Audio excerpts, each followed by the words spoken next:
제목이 좀 이상하게 불러준 것 같아요. 마지막 아담 살려주는 영. 그렇게. 주일 오후 제목이 인간의 비참한 현실이었군요. 어디서 저런 제목이 나왔나 했는데 감사합니다. 오늘 이제 39가 이제 고린도전서 15장 마지막 장입니다. 여러분, 고린도전서 15장은 어떤 부활을 변증하는 그런 말씀입니다. 본문에 보면은 바울의 아주 독특한 그 신학이 나옵니다. 그리스도를 마지막 아담, 첫사람 아담이 있고 마지막 아담이 있다. 그러니까 장차 오실 메시아의 그 성육신을 갖다가 은연중에 예고하고 있습니다. 그 다음에 이제 49절에 보면은 예수 그리스도를 하늘에 속한 형상 이렇게 말합니다. 하늘에 속한 형상. 우리가 보통 인간들을 이야기할 때 누구의 형상을 닮았다고 이야기합니까? 하나님의 형상대로 지음받았다 이렇게 말씀하는데, 오늘 49절에는 메시아를 뭐라고 이야기하면 하늘에 속한 이의 형상, 그리스도의 어떤 인성되심을 부분적으로 말씀하고 있습니다. 이게 사도 바울의 독특한 신학이죠, 보면은. 그 다음에 이제 본문 45절을 보면은 창세기 2장 7절을 인용하는데, 여러분 45절 한번 읽겠습니다. 시작. 기록된 바 첫사람 아담은 생명이 되었다 함과 같이 마지막 아담은 살려주는 영이 되었나니. 여기 첫사람 아담은 하나님이 흙으로 빚은 그 아담. 그리고 원래 아담이라고 하는 말이 사람이라는 말인데, 그런데 그 첫사람 또 하나님께서 아담이라고 그렇게 하는데, 하나님께서 아담을 흙으로 이제 빚는데 그 덩어리 속에다가 숨을 불어넣어요. 생기를 넣죠. 그런 다음에 생명이 되었다 이렇게 말합니다. 생명은 살아있는 생명이 되었다 이런 말입니다. 살아있는 존재가 되었다. 자, 그러면서 47절을 보면은 첫사람 아담은 땅에서 난 자요 흙에 속한 자요 이렇게 말합니다. 그러니까 아담은 어디에서 기원한다는 말이죠? 하나님이 물론 창조했지만 뭘 가지고 만들어요? 흙으로 만들었다. 흙에서 기원한 자다. 그래서 하나님은 흙으로 만든 아담의 몸에다가 무엇을 불어넣냐면 생기. 그래서 생명이 되었더라. 살아있는 존재가 되었다. 이렇게 성경에서 말씀하고 있습니다. 바울은 흙적인 아담을 첫사람이라고 이야기했고, 그리스도는 마지막 아담으로서 살려주는 영, 살려주는 하나님이다 이렇게 말해요. 자, 이것도 전문적인 용어로 이렇게 말하면 돼요. 아담의 기독론 혹은 우리가 잘 아는 모형론, 예표론 이렇게 말하면 됩니다. 첫사람 아담이지만은 물론 단순히 아담 그 한 사람도 지칭하지만은 그 첫사람 아담을 통해서 장차 오실 메시아 마지막 아담, 그것을 모형론적으로 예표론적으로 말씀하고 있음을 오늘 고린도전서 15장에서 이렇게 잘 말씀해 주고 있습니다. 그런데 그 마지막 아담이신 예수 그리스도의 주된 사역이 뭐냐? 생명을 살려주는 영. 다시 말하면 생명을 주시는 분, 죽은 자를 살리시는 하나님, 하나님의 구원을 담당하는 예수 그리스도 메시아. 자, 이렇게 말할 수가 있습니다. 그 다음에 이제 46절을 보면은 이 첫사람 아담하고 마지막 아담의 존재를 갖다가 지금 비교를 하는데, 물론 읽기만 하면 이해가 충분히 됩니다. 여러분 46절 봅니다. 시작. 그러나 먼저는 신령한 사람이 아니요 육의 사람이요 그 다음에 신령한 사람이니라. 자, 첫사람 아담은 누가 아니라고요? 신령한 자가 아니라 어디에 속한 자? 육에 속한 자. 이 말은 흙으로 돌아갈 연약한 자라 그런 말입니다. 첫사람 아담은 흙에 속한 자인데 어디로 돌아간다는 거예요? 흙으로 돌아간다. 그러나 뭐라고 비교하냐면 마지막 아담인 그리스도는 영적인 존재로 새 창조되는 조상이 되는 그리스도. 모든 피조물이 누구 안에서 이루어지냐면 새로운 피조물이 예수 그리스도 안에서 이루어진다. 고린도후서 5장 17절 뭐라고 이야기했어요? 그리스도 안에서 새로운 피조물이 된다 이렇게 이야기했어요. 이 새 창조의 기원이 누구냐? 바로 그리스도로 말미암아. 새 창조의 조상이 누구냐? 그리스도로 말미암아. 오늘 46절에서 그렇게 이야기합니다. 여러분 47절도 앞에서 이야기한 두 절과 동일한 내용인데 첫사람 아담과 마지막 아담과 존재를 갖다가 비교하는 거예요. 어렵지 않아요? 자, 읽기만 하면 되겠습니다. 47절 시작. 첫사람은 땅에서 났으니 흙에 속한 자이거니와 둘째 사람은 하늘에서 났었느니라. 첫사람은 역시 아담인데 어디에서 났다고요? 땅에서 났으므로 결국은 어디에 속한 자다? 흙에 속한 자다 이렇게 말합니다. 흙에 속한 자다. 그런데 둘째 사람 아담은 어디서 나오신 분이에요? 하늘에서 나신 분, 하늘에 속한 자 이렇게 말해요. 하늘에 속했다라고 하는 말은 단순히 헤븐, 우리가 보이는 하늘, 어떤 스카이 그런 개념이 아니고 영원한 존재, 초월적 존재로서 영원부터 어디까지 계셔요? 영원까지 계시는 하나님, 딱 우주 만물을 뛰어넘어서 초월해서 계시는 초월자로서 하나님께 속한 예수 그리스도 메시아를 지금 말씀하고 있습니다. 그 다음에 이제 48절은 신분의 변화에 대한 말씀인데 예수 믿는 사람들은 어떻게 변하느냐, 어떤 사람이 되느냐, 그리스도 안에서 신분의 변화를 말씀하고 있습니다. 48절 봅니다. 시작. 무릇 흙에 속한 자들은 저 흙에 속한 자와 같고 무릇 하늘에 속한 자들은 저 하늘에 속한 이와 같으니. 흙에 속한 자들은 어디에 속한 자와 같아요? 저 흙에 속한 자와 같고. 이 말은 흙으로 빚어진 아담이 흙으로 돌아갔듯이 아담의 후손들도 아담처럼 어디로 돌아간다는 거예요? 흙으로 돌아간다는 말입니다. 흙에 속한 자는 흙으로 간다. 아담과 똑같다는 거죠. 보면 아담도 흙에 속한 자, 그런 사람이기 때문에. 그러나 하늘에 속한 자는 저 하늘에 속한 자와 같다. 그리스도가 어디에 속한 자예요? 하늘에 속한 자예요. 그러면 예수 믿고 구원받은 여러분들은 누구에게 속한 자요? 하늘에 속한 자, 그리스도 안에 속한 자.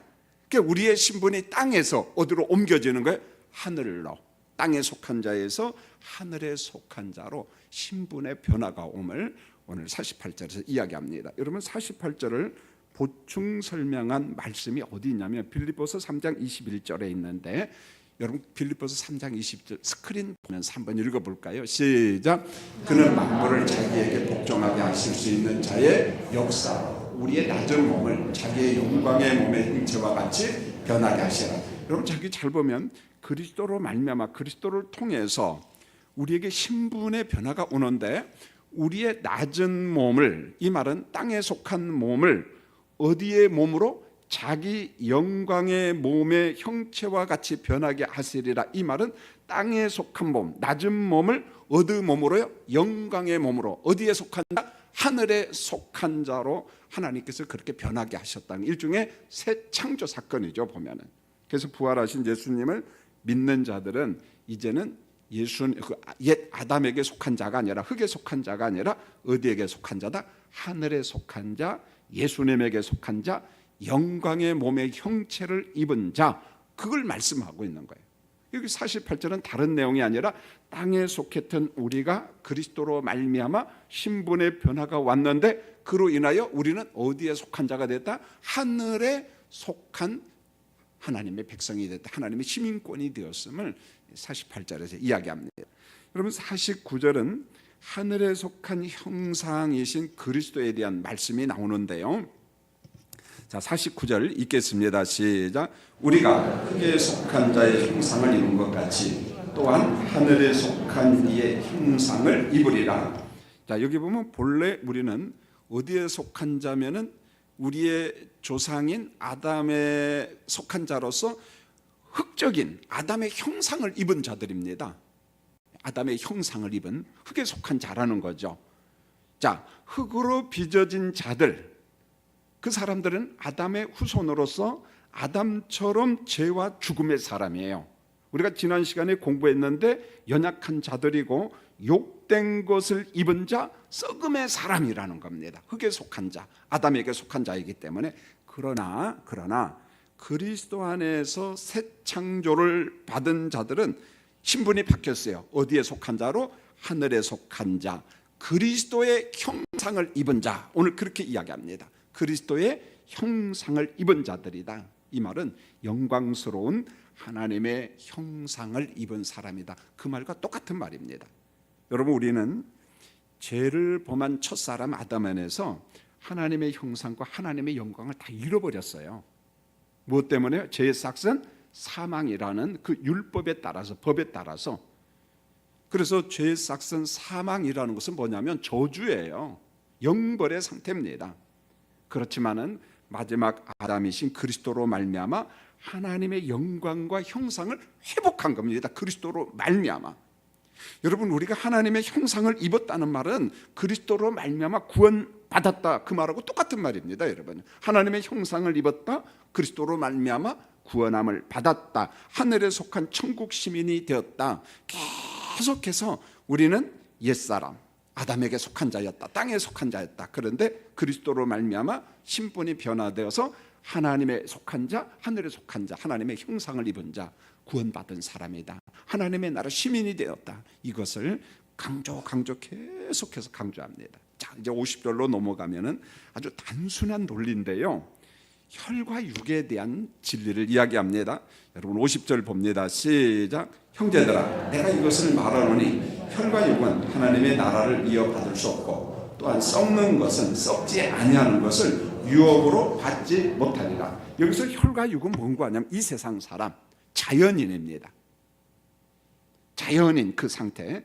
그러면 이 자연인, 이 세상 사람은 어떤 사람이냐? 죄와 죽음에 숙명지어진 연약한 존재, 하나님의 나라를 상속받지 못하고 썩어질 연약한 존재. 누누이 지금 사도 바울이 강조한 것을 종합해서 그냥 마치 액기스로 뽑아서 이야기한 것처럼 한번 종합해서 이야기를 하는 것입니다. 썩어질 몸을 가진 사람들은 썩음이 없는 하나님의 나라를 유업으로 받을 수 있다, 받을 수 없다. 썩을 육체를 가진 사람은 썩음이 없는 영원한 하나님의 나라, 영생의 나라 유업으로 받을 수 없어요. 못 들어간다는 말입니다. 옛 몸의 상태를 가지고, 흙에 속한 몸을 가지고는 갈 수가 없다. 유업을, 하나님의 나라를 받을 수 없다, 그런 말이거든요. 그러면서 51절에 하나님이 계획한 비밀을 말씀하고 있는데, 자, 어떤 비밀인가? 자, 51절입니다. 시작. 보라, 내가 너희에게 비밀을 말하노니 우리가 다 잠잘 것이 아니요 마지막 나팔에 순식간에 호련히 다 변화되리니. 그럼 여기서 비밀은 하나님이 계획한 구속 계획인데, 어떤 구속에 관한 계획인데 아직은 완전히 실현되지는 않았어요. 현재적 하나님의 나라를 통해서 우리가 그리스도를 믿음으로 말미암아 현재적 하나님의 나라 백성이 된 것은 사실이에요. 그러나 완성된 하나님의 나라는 재림과 심판을 통해서 완성되기 때문에 완전히 이루어진 건 아니지만은 그 하나님의 비밀, 구원 계획을 오늘 성경에서 뭐라고 이야기하냐면 우리가 다 잠잘 것이 아니요. 이 말은 육신이 죽은 상태로 영원히 무덤에 거하지 않는다는 말입니다. 영원히 땅 속에서 죽음의 상태로 그렇게 있지 아니하고 마지막 납할 때, 누가 재림하실 때에 예수님께서 재림하실 때 순식간에 어떻게 된다고요? 호련히 다 변화된다. 할렐루야. 믿습니까? 근데 아멘이 조금 현재 배가 고픈 것 같아요. 아멘이. 호련히 마지막 납할 때, 주님이 재림하실 때 순식간에 호련히 전부 다 신령한 몸으로 다 변화된다. 그러면 어떻게 변화되느냐는 거예요. 이게 가장 궁금했거든요. 부활을 부정한 헬라파 사람들에게는, 헬라인들에게는, 고린도 교인들에게, 아니 어떻게 더러운 몸이 어떻게 부활해? 끔찍한 거 아니야?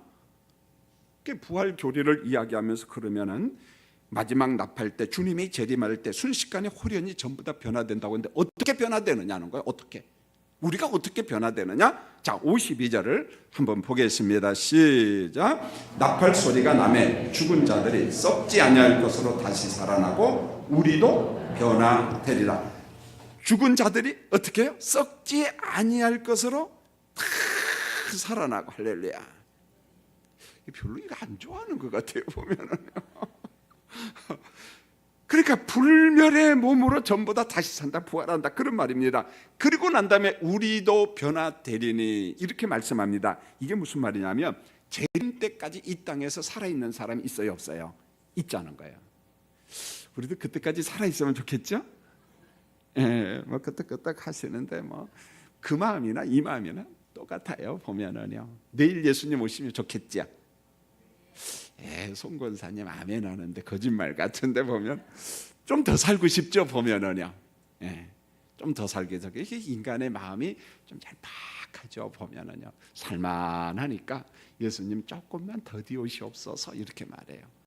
왜? 내가 성지순례를 못 갔다 왔으니까 갔다 오고, 내가 아파트를 새로 샀는데 아직 1년밖에 못 살으니까 더 좀 살고, 이렇게.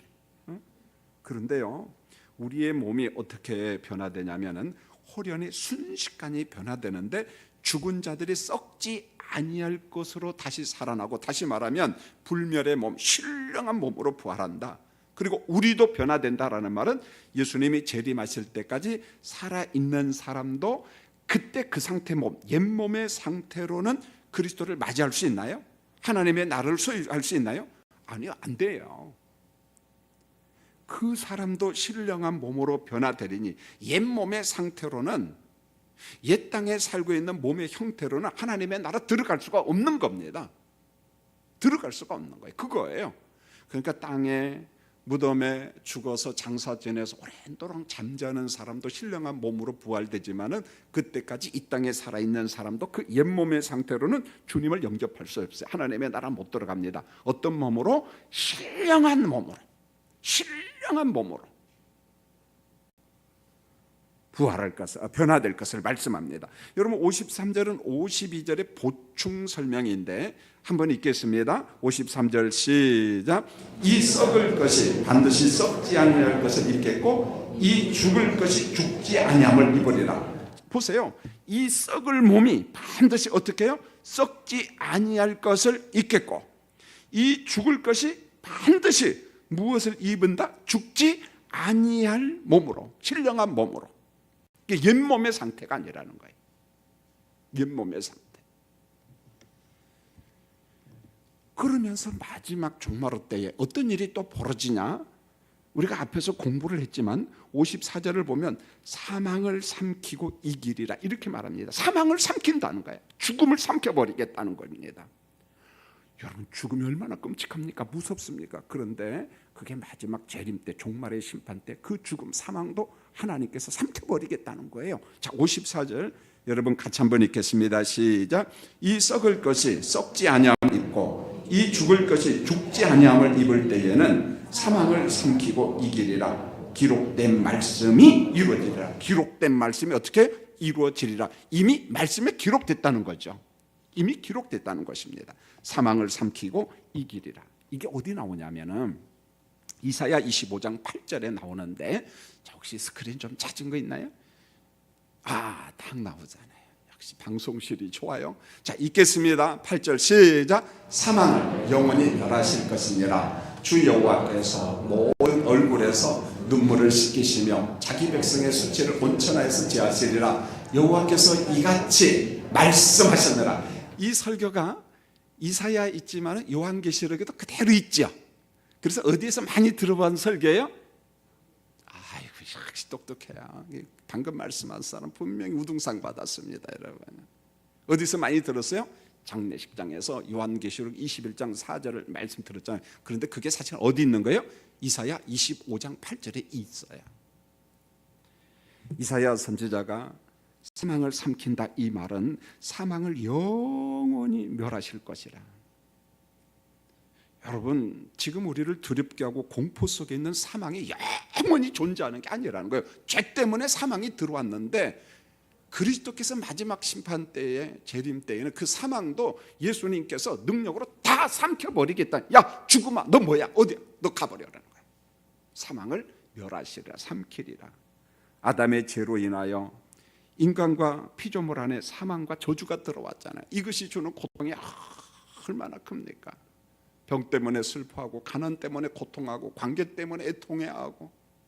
그런데 하나님의 나라는 그 옛몸의 상태, 자, 이게 없다라고 계시록에서 이야기하고 이사야 선지자가 말씀했어요. 예수님의 재림으로 사탄을 심판합니다. 불신자도 심판합니다. 그때 무엇도 같이 심판하냐면은 원수 사망도 하나님께서 삼켜버리겠다는 거예요. 멸하겠다는 것입니다. 하나님의 능력과 권세가 사망을 삼켜버리는 마지막 종말의 때가 있고 주님의 재림의 때가 있다는 거예요. 여러분 놀랍잖아요. 사망을 삼켜버리겠다는 거예요. 사망을. 그 다음에 이제 55절로 57절은 우리 인간들을 파멸로 몰아넣은 그 죄의 문제, 그 다음에 율법의 문제, 사망의 세력, 사망의 권세 문제를 무너뜨리게 하는 기사가 나옵니다. 자, 55절, 56절, 57절 묶어서 여러분 같이 한번 큰 소리로 한번 읽어보겠습니다. 시작. 사망아, 너의 승리가 어디 있느냐? 사망아, 내가 쏘는 것이 어디 있느냐? 사망이 쏘는 것은 죄요, 죄의 권능은 율법이라. 우리 주 예수 그리스도로 말미암아 우리에게 승리를 주시는 하나님께 감사하노니. 하나님 감사합니다. 바울이 그렇게 말합니다. 여러분 55절에 보니까 사망아 너의 승리가 어디 있느냐? 사망아 너의 쏘는 것이 어디 있느냐? 여러분 이걸 이렇게 이해하면 좀 재미가 있어요. 여러분 산이나 집에 가면은 벌 중에 말벌이 있죠. 아마 벌 중에 말벌이 제일로 무섭죠. 그래서 말벌이 탁 쏘면은 그 알러지가 일어나고 어떤 사람 죽기도 하잖아요. 여러 방 맞으면은 말벌이 참 무섭잖아요. 근데 제가 한번 검색을 해보니까 말벌이 인도에서 나왔다고 그래요. 맨 처음에 거기서 시작하고 중국으로 넘어와서 한국으로 와서 일본까지 쫙 퍼져서 이 말벌이 이쪽에 이제 아시아 일대에 쫙 퍼져 있는데, 여러분 죄는 마치 무엇과 같냐면은 우리나라에 있는 그 가장 무서운 말벌과 같는데, 여러분 말벌이 우리를 딱 쏘면은 우리 온몸에 독이 쫙 퍼지잖아요. 막 퉁퉁 붓기도 하고 얼마나 힘듭니까?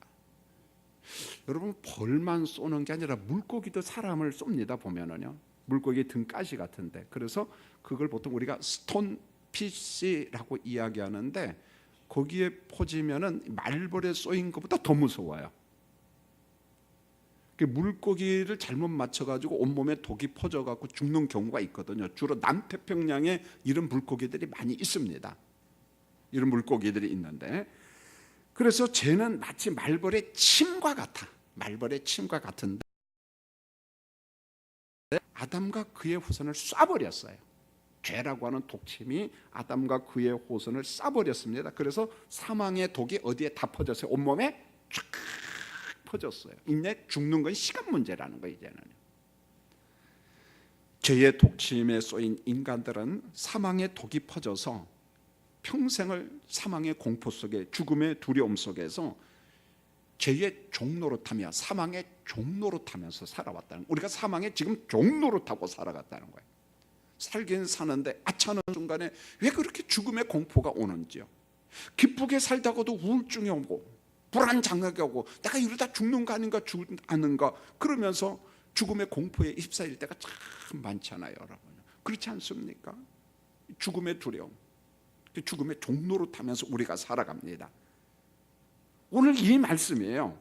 사망아 너의 승리가 어디 있냐? 사망아 너의 쏘는 곳이 어디 있느냐? 그러면서 56절에 사망이 쏘는 것은 뭐라고 이야기합니까? 죄라는 거예요. 죄. 죄가 없다면 사망이 있어요, 없어요? 없지요, 여러분요. 그런데 성경의 문제는 의인은 없나니 몇 사람도 없어? 한 사람. 모두 다 뭐다? 죄인이라는 거예요. 그래서 죄 싹은 사망의 문제에서 피해갈 인생들이 없다는 거예요. 아담의 후손 가운데에는. 그러면 사망이 쏘는 것은 죄라. 죄의 권능은 뭐냐? 율법이다. 이렇게 말합니다. 율법은 죄를 죄라고 말할 수 있는 권세를 가지고 있다, 이런 말입니다. 자, 율법은 죄지은 인간들에게 주신 규칙이 율법 안에 있어요. 하나님이 정하신 법 안에 있습니다. 율법이 나쁘다는 말이 아니에요. 하나님의 선하신 말씀입니다. 그래, 율법을 보세요. 하라, 하지 말라. 순종하면 뭐? 복. 불순종하면 뭐? 저주. 신명기 28장의 대표적인 말씀이에요. 여러분 율법이 자칫 잘못하면 이게 근본주의로 빠져가지고 바리새파적 구원론을 주장하면 위험합니다. 맞지만 부분적으로 마치 그런 거잖아요. 술 먹지 말라, 담배 피지 말라, 제사 지내지 말라, 그 다음에 뭐 주일 성주 잘하라, 헌금하라, 전도하라. 맞아요. 그런데 마치 그 세 가지 몇 가지만 하고 몇 가지만 안 하면 구원받은 것처럼 바리새파적인 행위 구원을 주장하는데 그렇지 않다는 것입니다. 그러나 분명한 것은 하라 하지 말라, 이것은 율법의 기준이에요. 법이라는 거예요. 그래서 뭔것을 하지 말아라, 뭔것을 하라, 순종하면 복, 불순종하면 저주다. 이 말은 율법이 나쁘다는 것이 아니라 율법의 기능이 뭐냐, 인간들에게 죄가 무엇인지 가르쳐 준다는 거예요. 율법은 일종의 거울과 같은 거예요. 그래서 우리 행위를 율법 앞에 딱 비춰보니까, 거울 앞에 비춰보니까 다 보이는 거예요. 아, 이건 더럽구나. 율법이 뭐냐면 죄를 죄되게 한다는 것입니다. 그래서 율법은 죄를 죄라고 지적하고 끝내는 뭐라고 이야기하면 죄의 싹은 뭐라고 선포를 해버려요? 사망이라고. 이게 바로 율법의 기능이에요. 율법의 권능이라는 거예요. 율법의 권세라는 거예요. 죄인들아 넌 죽어, 이렇게 말한다. 뭐가? 율법이. 근데 그 율법을 누가 주셨어요? 하나님이 정하신 법이라는 거예요. 율법이 무섭잖아요. 율법이 뭐라고 하면 죄의 싹은 사망이야, 넌 저주야, 넌 죽음이야, 넌 영벌이야, 이렇게 말해. 그런데 이런 무서운 율법으로부터 우리를 해방시킨 분이 누구냐? 바로 갈라디아서 4장 4절로 6절에 정답이 나오는데요. 스크린을 보고 한번 읽겠습니다. 시작. 때가 차매 하나님이 그 아들을 보내사 여자에게 나게 하시고 율법 아래에 나게 하신 것은 율법 아래에 있는 자들을 속량하시고 우리로 아들의 명분을 얻게 하려 하심이라. 너희가 아들임으로 하나님이 그 아들의 영을 우리 마음 가운데 보내사 아빠, 아버지라고 부르게 하셨느니라. 여러분, 이 말씀을 보면은 율법 아래에 있는 자들을 속량하려고 예수님을 어디 아래로 보내요? 율법 아래로 보내요. 여자의 후손들을 속량하려고 예수님을 어디에 후손으로 보내요? 여자의 후손으로 보내는 겁니다. 이게 원칙이라는 거예요. 그래서 예수님께서 율법 아래 오셔서 죄의 삭은 사망이라고 하는 이 문제를 해결하기 위해서 십자가에 죽으셔요. 그래서 그 그리스도를 통해서 우리를 건져내시는데 성경은 이렇게 말합니다. 그리스도 안에서 건짐받은 백성을 하나님의 아들이라고. 그리고 우리는 아들의 명분을 얻었어요. 아버지를 아빠, 아버지라고 부르게 된 겁니다. 신분의 놀라운 변화가 왔습니다. 하나님은 누굽니까? 아버지예요. 하나님은 누구십니까? 우리의 아빠라는 거예요. 하나님 아빠, 이거예요. 예수님이 말씀했잖아요. 주님 가르치는 기도에 하늘에 계신 우리 아버지, 이렇게 말합니다. 하나님의 품성, 속성을 아버지로 설명하고 있는 거예요. 자, 예수님은 아람어를 써요. 아빠, 이렇게 말합니다. 그런데 우리 어감하고 참 맞아떨어지잖아요. 아버님 하면 징그러워요. 그런데 아빠 하면은 정이 갑니다. 하나님을 부를 때 우리에게 아들의 명분을 주신 그리스도로 말미암아 율법 아래에서 속량받은 우리에게 뭐라고 해야, 지금부터는 하나님을 부를 때 아버지, 아빠, 그렇게 부르. 한번 따라가요. 아버지, 아빠. 좋죠, 여러분. 아버지, 아빠, 이렇게 부르라. 왜냐하면 아빠가 주는 의미가 뭐냐면 친밀성이거든요. 하나님의 초월성을 이야기하면 뭔가 거리가 멀어요, 우리하고. 저 멀리 계신 아버지, 나와 무슨 상관이야? 무서운 아빠, 아버지? 그런데 그게 아니잖아요. 초월적인 존재로서 아버지인데 그분은 아빠로서 아버지, 친밀하신 아버지. 그래서 우리가 하나님 앞에 기도할 때마다 아버지, 아빠, 아빠, 아버지, 이것을 묵상하면서 기도할 때 가까움을 느낄 수가 있어요. 그래, 아빠는 내 형편을 아시지. 전 지금도 고인 되신 어머니가 생각이 나는데요. 어릴 때 시골에 살 때 아이스크림이 먹고 싶다고 그냥 그 밤중에요 가요. 근데 지금 생각하면 그렇게 왜 철부지였나 그런 생각이 들어요. 그냥 먹고 싶다고 하면 참고 다제 제가 가서 사 먹어도 되잖아요, 보면은. 근데 또 우리 어머니 또 갑니다, 보면은. 이게 부모구나 그런 생각이 들어요. 자식 욕심이 많잖아요. 애정이 많잖아요. 부모님 뭐든지 주고 싶어하고.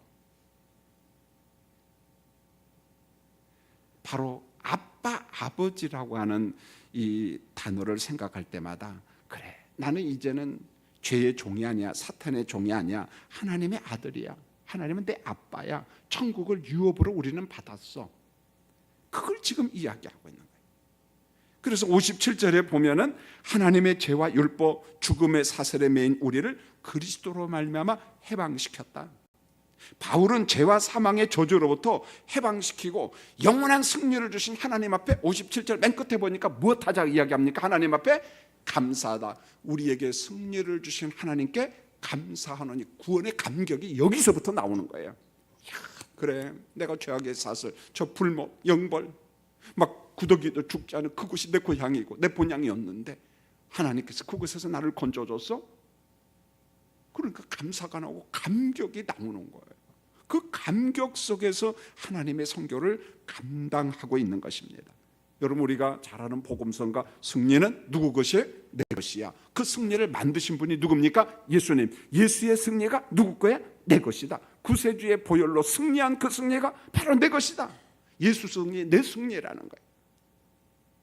얼마나 감사합니까?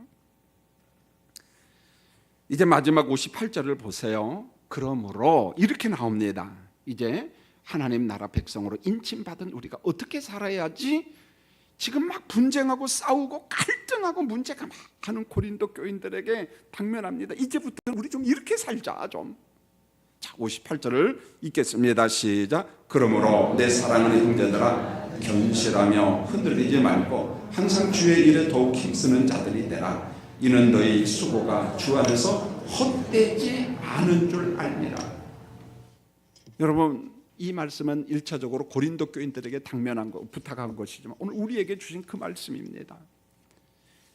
형제들아, 견실하며 흔들리지 말라. 이것은 지금까지 제가 고린도 전서 설교를 통해서 고린도 교회 문제가 뭔가 알잖아요.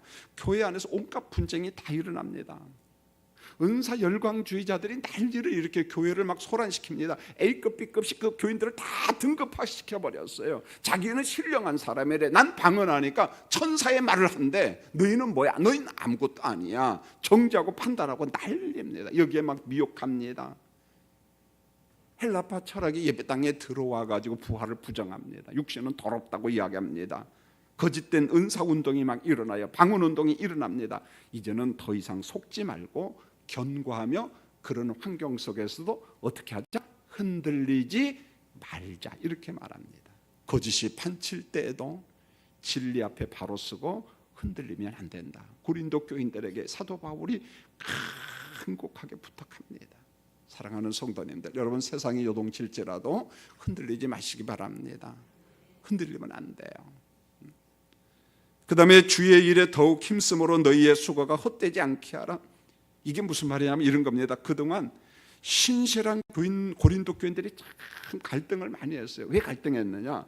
거짓된 사람들이 활보하고 돌아다닙니다. 진리인 척 거드름을 피웁니다.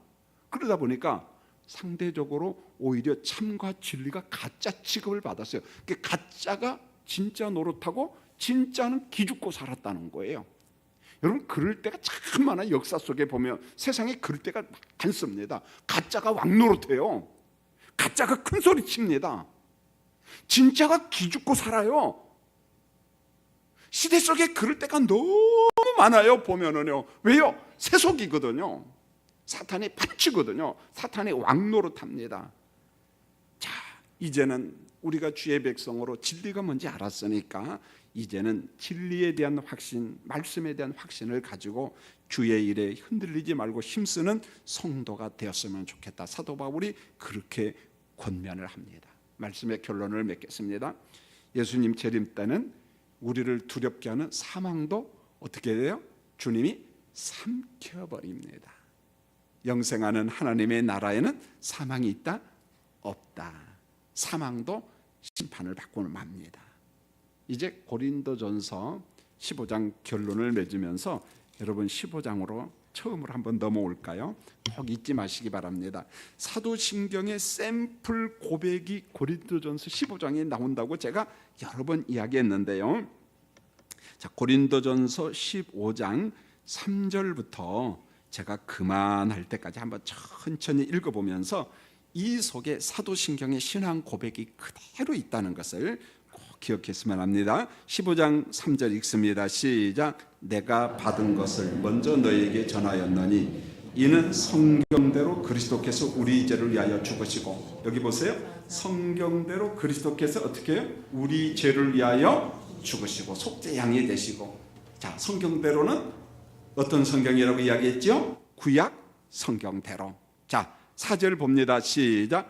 장사 지낸 바 되셨다가 성경대로 사흘 만에 다시 살아나사 무덤에 장사 지낸 바 되셨습니다. 성경대로 어떻게 해요? 다시 살아났어요. 그러므로 장사 지낸 것도 이미 어디에 이미 예언되어 있어요? 성경에. 다시 사는 부활도 어디에 예언되어 있어요? 성경에.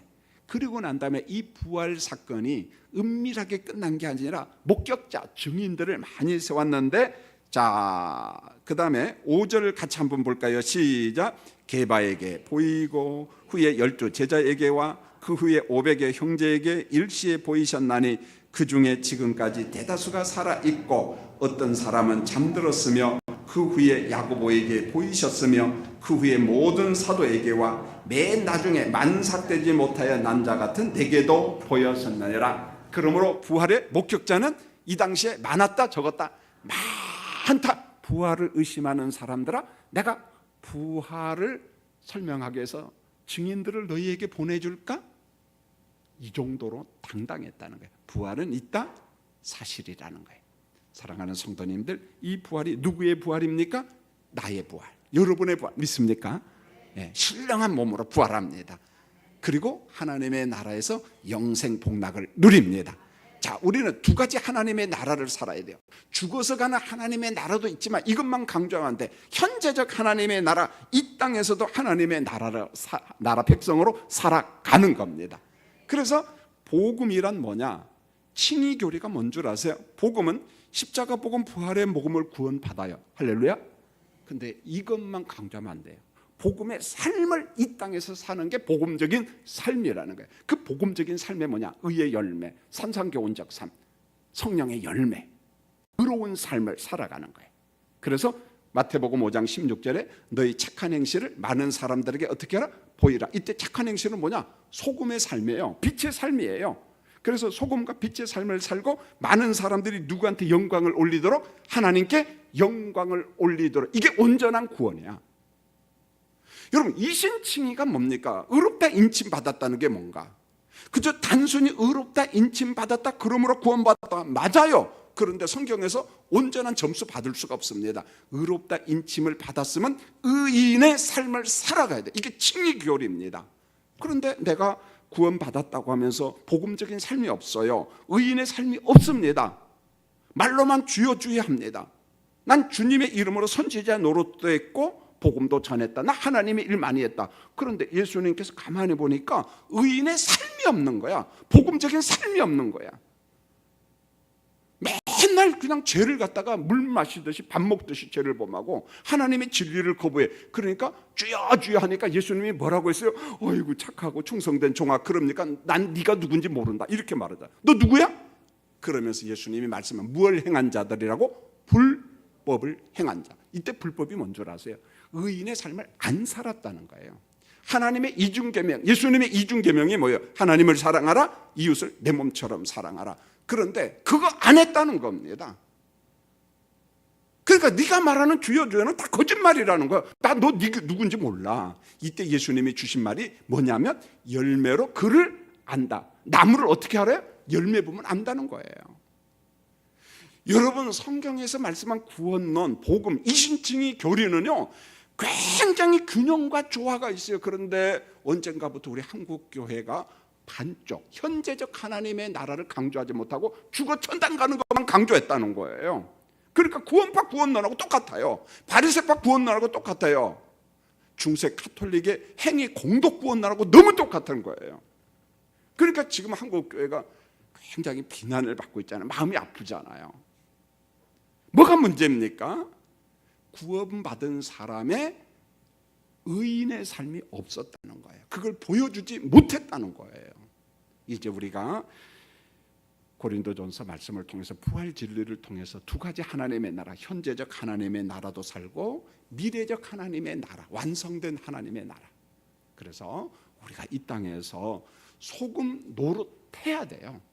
빛 노릇해야 됩니다. 우리 빛이에요, 빛. 여러분 소금이에요. 믿습니까? 좀 기쁘게 좀 말해. 얼굴 좀 막 굳어가지고 소금이 난 아닌데 목사님 소금이라고 하니까 지금 마지못해 아멘은 하는데 기쁨이 없는데 그러면 안 된다는 거예요. 난 소금이다. 난 빛이다. 그래서 우리는 구원받은 백성, 의롭다 인침받은 백성으로 현재적 나라에서 소금의 삶, 빛의 삶을 사는 게 그게 온전한 구원이라는 거예요. 할렐루야. 네, 교회 소식 전합니다.